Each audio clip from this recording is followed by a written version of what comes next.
Hi, everyone. Welcome back to Between Two Coaches. We're on a mission to make fitness more human, snark sold separately. I'm Coach Amanda, and I'm joined, as always, by my co host.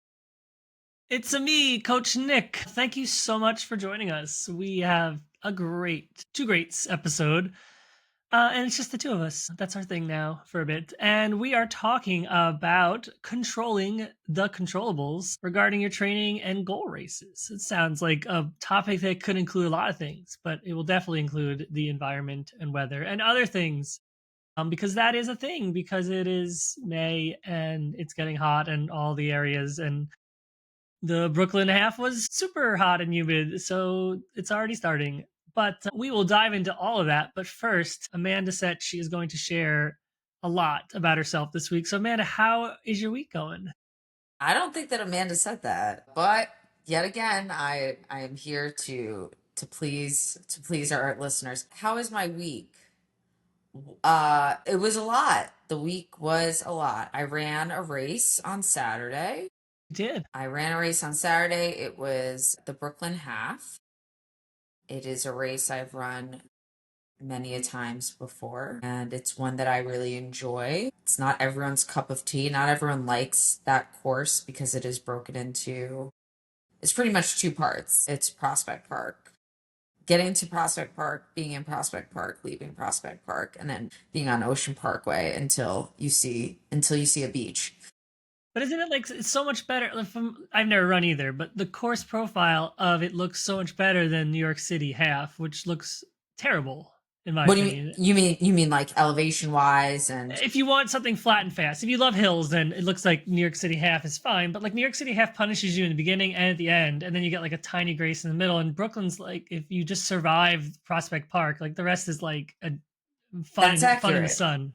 That's accurate, which is why, although I've been very light on finishing time goals in my career as a runner, it's one of them that I'm like, okay, this can be something that I'm shooting for a specific goal or a range. And yeah, so I would agree with that. The downside is that every year it's gotten warmer. And it's generally like that one day hugged by two pleasant days. It's always how it works. So it was about 97% humidity when A we lot of started. percents. It's a lot. It was very high. And in case you're new here, I'm a heat girly. I like heat. I was not I saw a train because of the adaptations, but because I really enjoy being in the sauna. So for me to say that it I felt something is truly feeling something. But that was my weekend. We can talk more about that later. Otherwise, a week of just busy with appointments and family time and work. How about your week? And being super popular and doing great work for the people and putting out great content. That's a big week for you. What? Yeah. Popular? I don't think that's true. And if it is, I prefer not to be. I'd like to be hidden at Hidden. all costs. What are you talking about? Who is popular? You're Uh, everywhere are these you? days. Everywhere I look, it's just Amanda. Doing No. Amanda It's things. New York it's Times, my Forbes goodness. magazine. It's a me, a Mari. No, I appreciate you, and am. I believe that you are. This is what it's like when you didn't receive compliments as a child. You have a hard We time know. saying things. Yeah. So I know you know. So thank you for the what I think is a compliment, but I prefer my peasantry. I prefer that, as we say. How was your week? My week was pretty good. This is week one of fun employment from the Still, government. well, yeah, I mean, we still have it in a week, right? Because now it's May-Sember for parents. So we've had field days and school events, and like so I went to those, and field days like 4 hours long, and but it's fun. My daughter is very happy to see me there. So it hasn't been like, oh, I'm home and I'm doing stuff. It's like just a lot of the end of the year stuff, which is fine. I'm super lucky and blessed that I can be a part of it. And I have to take a day off from work to go to field day. But yes, it is week one. Been tackling a lot of new stuff and ideas, working with Elizabeth to come up with some fun stuff, running explained, trying to grow, looking at fun ways to bring content to people in a way that feels sustainable to me because Instagram feels unsustainable. I'm sort of tired of making a 5 to second clip and trying to cram some kind of information in there that's not nuanced, that also is riveting and captures the audience and hooks them, but also not too much and isn't clickbait. And oh my god, I have a headache just thinking about it. But I'll still do it because I like the people I know on there. But trying to figure out a different way to bring content that's enjoyable to me. I have been writing more, so that's been fun. A lot of people wrote some nice things about my article about leaving my job, so that was very nice. A lot of people sharing their memories of their dad kind of taking a backseat in their job, or being home more for their childhood, and like women telling me in their 20s how meaningful it was. And that was like very resonating, so I appreciate everyone who reached out to tell me stories like that. Let's see what else. In-laws came and visited over the weekend, so that was fun. Okay, you can save the details for the Yeah, Patreon. we will save them, but we yeah, so that's good. Let's see what else. Oh, I was on our brother podcast with the Golden Hour, and it was lovely, fun times with Justin and Robbie. So shout out to the They've been gang. putting out such great. If you're not following Golden Hour Adventures podcast, you don't need to be a trail runner, an ultra runner to appreciate the content that they're putting out. They've done a fantastic job with their YouTube channel recently, and the quality of, their thing is putting real life, ordinary runners with extraordinary stories, something like that. Forgive me, Justin. He's gonna throw some shade that I messed up the tagline, but he has phenomenal people on, including you, Coach Nick, and there are definitely great stories. Professionals in the space of running, nutrition, psychology, love it, and I cannot wait to listen to you. But what I'll probably do instead is I'll watch you on the television because I don't get enough time Good. with you during the week. So I want you at least, 5 feet in Yeah, front I of wore a me. good outfit, so you can definitely look at my outfit. And I smiled a decent amount of time, so that's always good. The people say I have a good smile. Okay. Yeah, the people. All right. So that was good. Oh, and then this weekend I'm going to Buffalo to do the Buffalo Half with a friend. We're doing it with Chrissy from Relentless Runners. I'm going to help pace her in her half. And I'm also up there really to hang out with friend of the podcast, Stevie Lynn Smith, because I've never been to Buffalo and I've always wanted to do this race. So a while ago we planned it, and I'm heading up to chilly Buffalo this time of year for some reason, and we're gonna hang and we're gonna do some fun stuff. So I'm excited for the Memorial Day weekend. I've always wanted to do this race, so it'll be a fun time. You know my love for Buffalo, right? I do. You were born and raised there from birth to 20, and then you took political career there, right? You ran for office. He's not accurate at all. Kind of, yes. Not from Buffalo, but I got my business degree at University at Buffalo. Buffalo is just it's so different than where I grew up, so different from where I live now. But damn, I love Buffalo. I love Buffalo. I love Amherst. I love I love the restaurants. I love Wegmans. Wegmans there is elite. Like there's no Ooh, other, not to go. you cannot recreate Wegmans. New York City has tried. They're about to put up their third Wegmans here and they're going to fail miserably. I already know. Wait, there was one video I saw of a Wegmans that has like a restaurant in it. It's like a 5 star, like a 5 star, but it's like a high quality restaurant. There's like a video popping around about a Wegmans in New York City with this like massively high end restaurant inside of it. I'll have to find it. Send it to me. I'm trying to think of which Yeah, location yeah. that. I'll have to Maybe send it's it. the one in Brooklyn. It might I be the think it is one. the one in Brooklyn. Yeah. Okay, so that's the one I have not gone inside of. What I have to say is that Buffalo, Western New York, they know how to do Wegmans. And they can even, like, if you're really suffering and you can't find a Dunkin', Tim Hortons is fine. Yeah, It'll I've heard that. do the job. It failed in New York, rightfully so, because Dunkin' is iconic and the only place that one should get coffee if they need to outside of their home. Don't look at me I like didn't hear you that. say Starbucks. No, And you I'm said, yeah, I didn't no, hear you no, say no. Starbucks. I didn't Yeah. say that because I would never say that. I would never, if I had to, if you were like, hey, Amanda, you want Starbucks? Instead, what I'll do is I'll take a mug and put it in my toilet and give myself $6.29 instead Well, of getting there goes our Starbucks sponsorship.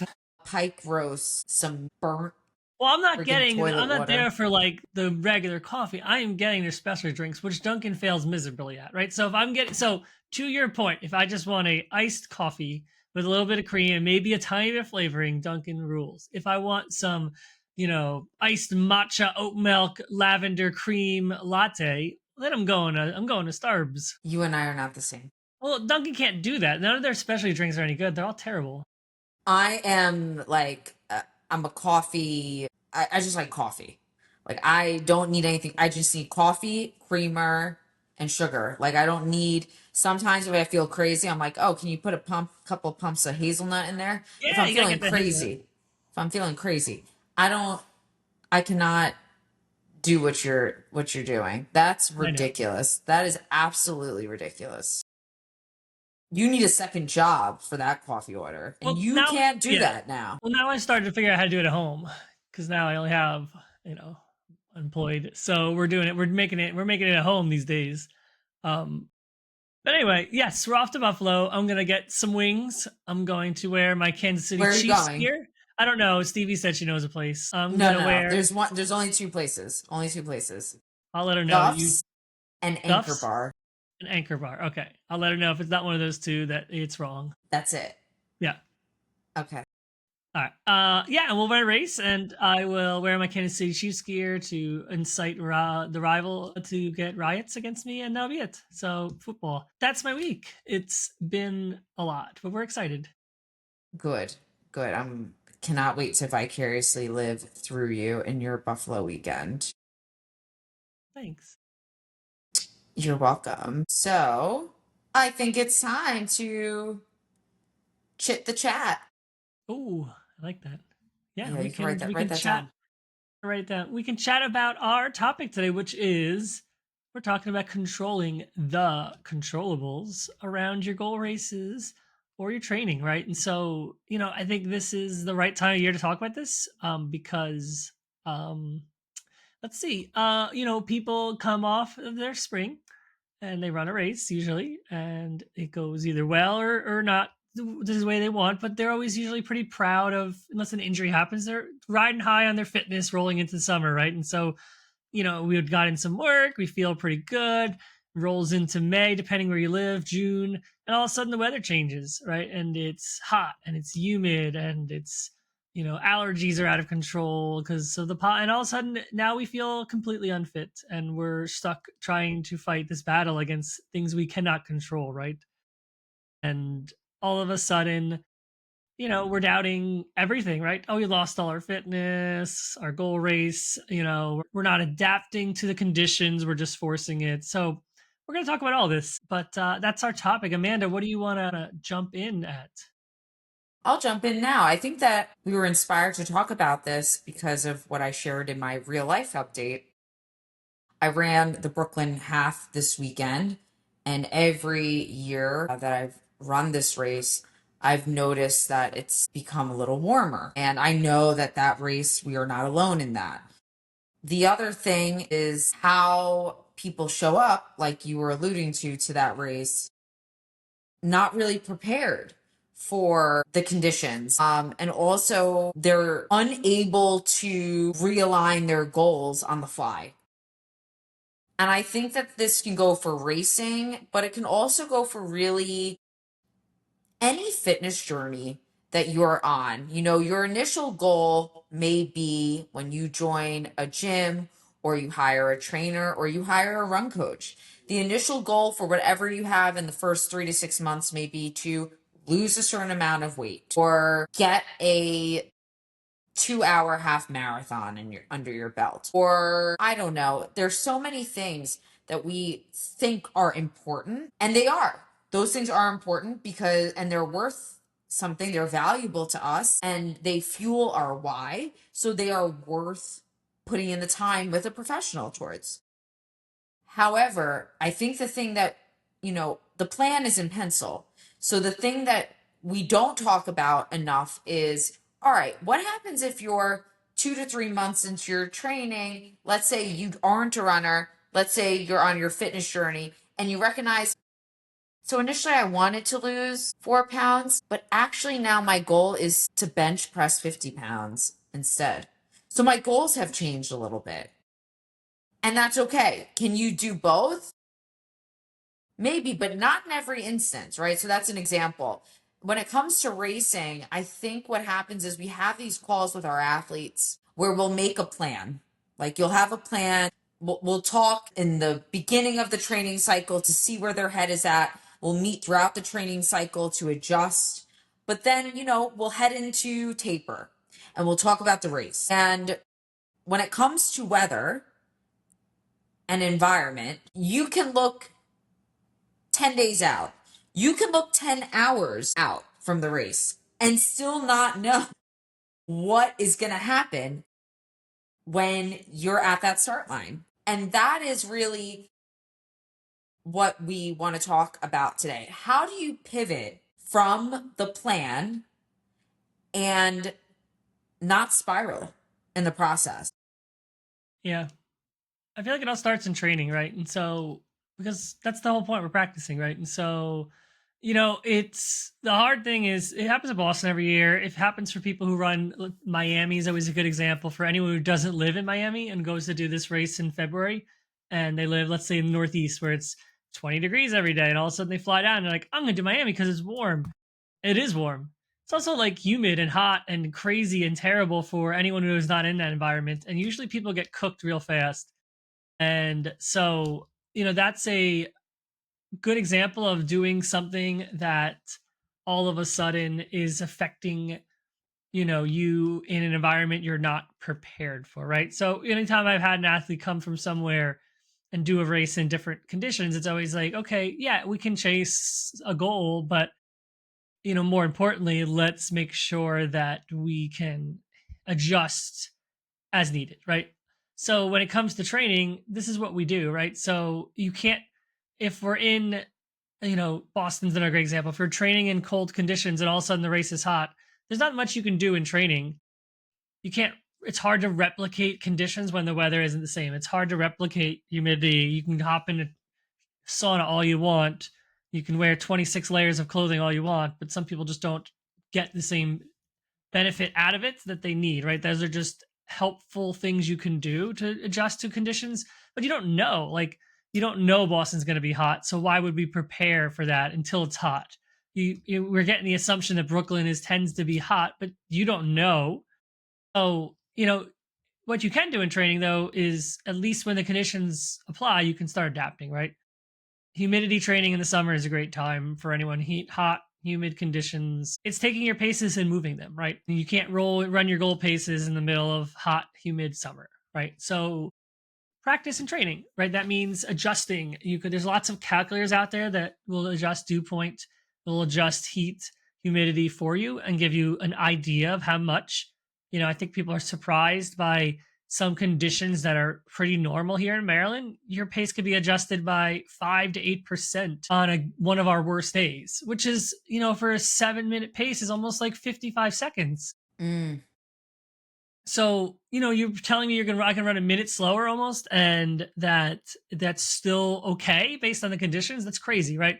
So people have a tough time with that, and they want to just run as close as they can to the number because they think the number is what happens, right? So start in training, start adapting, start feeling comfortable adapting your paces when the conditions are harsher.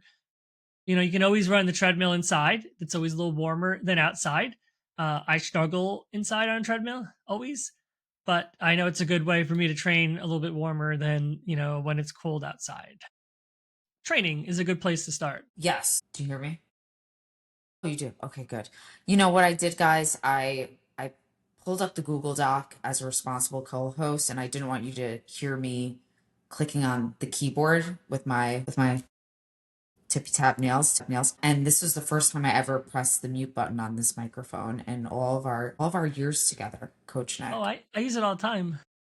I know you do. I know you do. I watch Yeah. you. I watch you, so that's how I learned. Yes. So another, when we get a little bit closer, if we believe that the race may be hot, so just speaking off of what you were sharing about being on a treadmill, heat acclimation for a potentially hot race. So in my opinion, we should also be looking at September and October, at least in a lot of this country, as a potentially warm race, which means that you have an opportunity a couple of weeks leading into the race. I believe it's about 2 weeks. You could, if you have access to a sauna, implement sauna training, which is the research that I read was around an hour. It might be a little less in some studies, about an hour long session, about 2 weeks out from your race. And pretty much you want to, or the other way you could do it, just to get a little more acclimated, is like Coach Nick said, running outdoors at a time of day that is hot. I know that Coach Nick likes lunchtime runs. Yeah, it's So so hot. it's So I believe that the sauna, it's not, I reversed it. I pulled up the study. That's why I wanted to have it. The sauna is not an hour. So good fact check on me. Within an hour of completing the run, that's what I confused. Sit in the sauna for 15 minutes 3 times a week. I believe that's what I am unfamiliar with this because I just enjoy sitting in the sauna. So what I do is I just sit in the sauna. I don't care if it has any physiological effects. I like sitting in the sauna. That's why I didn't know the exact time. So it's 15 minutes, 15 minutes. And it's a good approach. You want to make sure that either way, whether you're running outside at a warmer part of day, whether you're running on the treadmill or you're putting on layers to run at certain times a day, or you're approaching the sauna sessions, that you're well hydrated. And speaking of hydration, things to do on the fly that are very helpful when you are faced with a race that is a little hotter would be to take advantage of the core support, not only getting water into your body, but also dumping it on your head is another cooling strategy that myself and Carlos, my running partner in crime, this past weekend implemented. So you want to be hydrated. That's a cooling strategy. There are some sweat rate calculators, by the way, that you can use to see what your hydration needs are specifically. You can also reach out to a sports RD. We've had many of them on our podcast for you to tap into for support related to hydration needs, electrolyte needs, and also recovery nutrition, because we know that we require a bit more when we're running in the heat. And that one of the impacts of running in the heat may be that you are not refueling afterwards, or you don't feel like refueling afterwards. So leaning into liquid calories, preferably ones that are cold, would be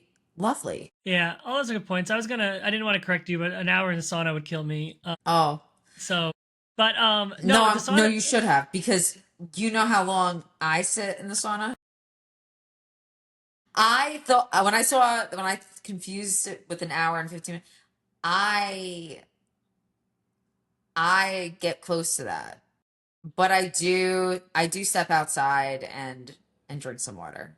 Yeah, yeah. And the sauna is good for heat acclimation. It's also like, the one thing I know about the sauna heat acclimation is it does help gain a little bit of fitness too, is proven, but like it's something you want to maintain, right? So the tricky part about it is, so like, say you start your training block and you do a bunch of heat acclimation, heat work, sauna 3 times a week for like 4 weeks, and then you stop for the rest of the training block. Yes. Studies kind of show you'll lose that fitness on top of the heat acclimation. So like, make sure it's something if you want to implement it into your training for not only heat acclimation, but also just for potential fitness gains, if your body can support that type, that you can keep it for your whole training block, because then it can show that it just reverts back, right? So that when it comes to electrolytes, well, pouring water on your head, I did that all the time at Boston. It's one of my favorite moves. Is just throw a cup in my face. I don't accidentally throw Gatorade on your face. That ends up poorly for you and not great. I've done that before, but yeah, I think these calculators are great because I think sometimes people are so caught up in whether it's in the numbers, right? And so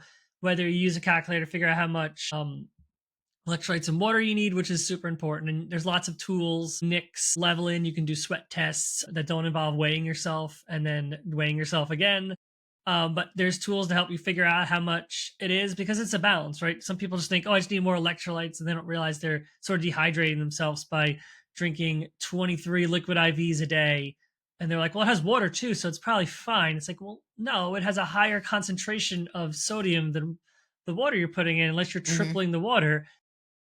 You're really just drinking sodium and then you're dehydrating yourself. So make sure you drink some water too. So there's that balance there too, because we've even seen professional athletes mess up that balance and throw their race out the window, right? And so that stuff's important too. And it's always better to get an idea of how much you're sweating instead of just guessing. But on top of that, it's these calculators can help to, like I said earlier, with paces, right? I think it's helpful for people who want to, like, who are really invested in the numbers. If you can't handle going by more effort when these conditions are, then let these tools show you just how much your pace can change.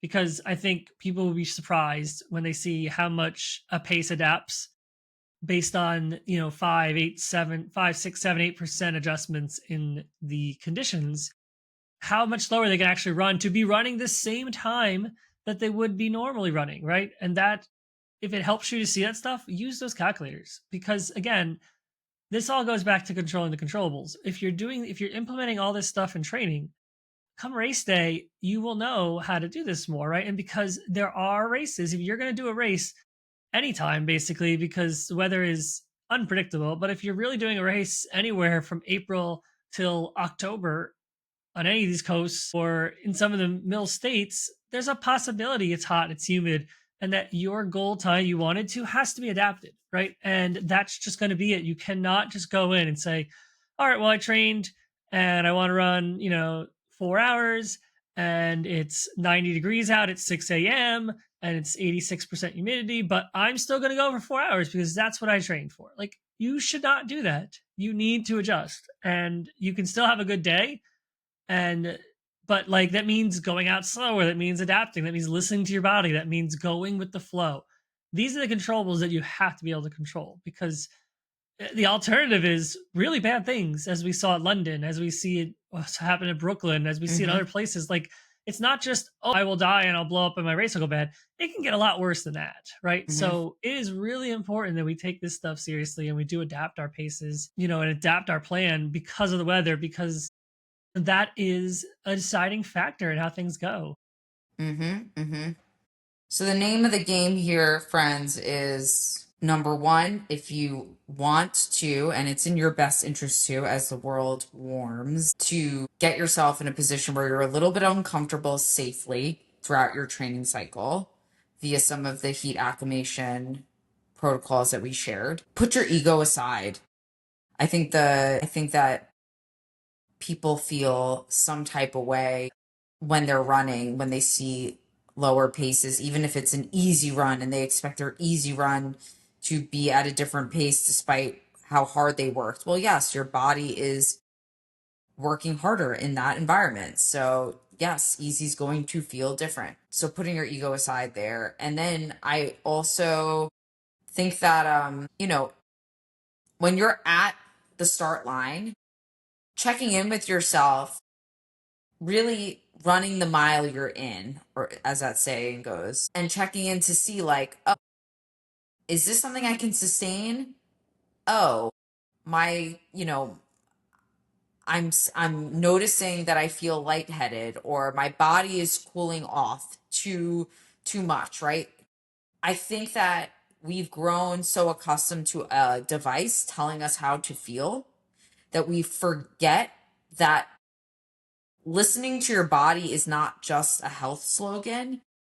That's practiced in training also. Like Nick said, listening to your body. So getting away from the watch and the metrics on there in your training is going to help you when you show up on race day, because we know that even if you leave that race, if you hit that finish line and you're like, I am so happy with my race, you already know that during that race, something did not go the way that you thought it would. Something is going to be different than what you expected. It happens at every race. Even if at the end of the race you're like, no, that was a great race. I'm certain there's something that you can identify that you're like, yeah, like I should have packed an extra gel, or my stomach felt weird here, or I cramped here, or I noticed that my form was falling here, or whatever. Things happen. So adjusting expectations as you go, and recognizing that like that race is one day, or that event that you're training for is one day, and to put all your eggs in that basket and not recognize how hard you worked to get to that place would be heartbreaking. And you have to, because it really is unfair to you to think that you can be a runner, a human, and Mother Nature. You cannot Yeah. be all three of those people. You can't beat the sun. It's too No. strong. I think there's another part, right? Genetics, right? So some people handle heat better than others. That's just the thing. So you're going to look at someone else and they might do better in heat than you. And that's just a deciding factor. We see it all the time in professional races. We see it in Olympic trials in 2024 in Orlando. Two factors were big: where someone lived. A lot of the athletes who lived in places that had similar conditions to Orlando did well. And some people who just were better in the conditions set did better. And that's professionals at the top of the sport, all training at the same level, right? That's showing you how that genetic component can affect. And then two, it's really diving into all of this stuff we've been talking about, and just trying to find out how you can make the best of it, right? So we're gonna have races, and maybe the best of the conditions there, right? So like, I think what I was going to say too is that Amanda talked about like tuning into your body when a race starts, right? So you can tell when it's humid, right? You can tell when you warm up and you're like, oh, I'm sweating a lot, or it feels a little sticky, and all of a sudden you stop and you're getting cold. You're like, that's a big sign that it's like, a pretty weird day. The humidity's out there. Why am I hot and then cold? That's not that song, it's life. So it's about how do we notice these things, because you can still have and adapt, right? Because like, I've had a race where it was super humid and I was like in pretty good fitness, probably to chase my half PR, and I didn't break it that day. But I woke up when I race started, I was like, it's super humid. So like a mile in, I slowed down. I dropped off all the pack that was running fast, slowed down, dropped to another pack, and just let it sit for like 2.5 miles. And then I slowly started increasing, and I caught about 10 people that day. I ended up in like fourth place, and ran like 45 seconds off my PR. I was ecstatic. And 2 months later, I ran 4 minutes faster than that in a half because of all that fitness. But really what I'm getting at in that day is, because if I would have went out like I thought I should have early on in the race, I would have not lasted. I would have burned myself out. I would have collapsed. Not collapsed, but I would have like fallen off pace, probably blown up really early, and had the bad day that I was going to have because I wasn't adapting to the conditions. So it is okay to early on like say, oh well, my plan was to go out hard for the first two, or like go out easy 1 mile and then go hard. But now the conditions aren't allowing me to do that. So I'm going to wait it out a little longer, make this race a little shorter, hang out in this zone here that's a little more comfortable, and then pick it up. Oh, now I'm feeling better because I'm 3 miles in and my body has slowly gotten to acclimate to this condition, versus like me shocking myself immediately into this hellscape and then my body revolting, right? So be able to adapt, be able to listen to your body, slow your pace down, or control your things, and you could still have good days in some pretty harsh conditions. No notes. I definitely feel that on a personal level. Maybe I'll get a little bit more into that on our Patreon, but Teaser. teaser. But that is quite right, Coach Nick. Yeah, the more we practice in training, being flexible with ourselves, the better off we will be when these higher stress events like races present themselves. Yeah, and just be prepared for conditions to be bad in races. Like, I know we all set up these goal races and we think September's fine, October's fine, April's fine, March is fine. It's not always the case. right? So just be prepared for those scenarios where it could possibly happen. And then, like, if you do an April race and you live in a wintry condition, maybe do a little of these things to just try and prepare if the race has had hot conditions prior, right? Just set yourself up a little bit for success by doing a couple of things if you can. If you don't have access to those things, then you're just going to adapt your plan on the fly. It just means going out slower or some of the other tools. There's tools to support any scenario that exists, but it is just important to think about this stuff and not just go, okay, I am going to, in my least favorite phrase, PR or ER, and the conditions I will ignore them and I will just push until I can't, because you will 99% of the time you can't. And we're not going to live our life for that one random time where we overcome the sun and defeat it. Mm-mm. Some sad stories come from that. So put the ego aside, take care of yourself, and there will be another starting line for you if you do that. So And all your fitness isn't lost from training. Like, that's the other thing. no, People so often think, if a clock doesn't read the number I want, I didn't progress this training block. It's not the case. You still got more fit. That fitness will be with you for your next training block. You can even set a goal beyond the other goal, and you might be able to, and you could achieve it. Like, so it is, your fitness is still getting there, even if you don't show it off on race day. very good point. Very good point. Did we And do the it? other, we did it. We We did did. it. Oh no, I just wanted to say there's also, of course, moments that have nothing to do with heat that when you show up to a race or an event, let's say it's torrential downpour or there whatever reason a race director has decided not to cancel a race. Extreme wind. I don't know. This applies to every thing that you can't control that 0.2 ounces of you thinks that you can. And all of us do to an extent, because then we wouldn't select certain races or certain events during certain times of year. Oh, this is a good time of year for me because I'm a teacher and I'm off. And then next thing you know, your kid breaks his arm that week and you have to deal with that. Or the race is, it's generally cool this time of year in Pennsylvania. And then next thing you know, it's 70 degrees. Like that is reality. And if you are a faith believer, as the saying goes, we make plans and God laughs. And that is the truth. If you don't believe in God, Oprah laughs. Just making my way downtown. And now I think we did it. Yeah, we did. That was great. Good add on at the end. I loved it. So we want to thank you for tuning in to this week's Between Two Coaches. As we alluded to several times, we're recording a new Patreon episode tonight as well. Our subscriber list is growing. And if you're not one of them, I mean, what are you doing? Stop going to Starbucks and allocate your resources to supporting the pod. Come help us help you. Let us know what you'd want to hear on there. And if you're a subscriber, we'll tap into you guys more there. We're also going to be working on new topics for the podcast. And you can send us a note if you have any thoughts that you'd like to hear explored further. As always, you can reach out to us in any which way.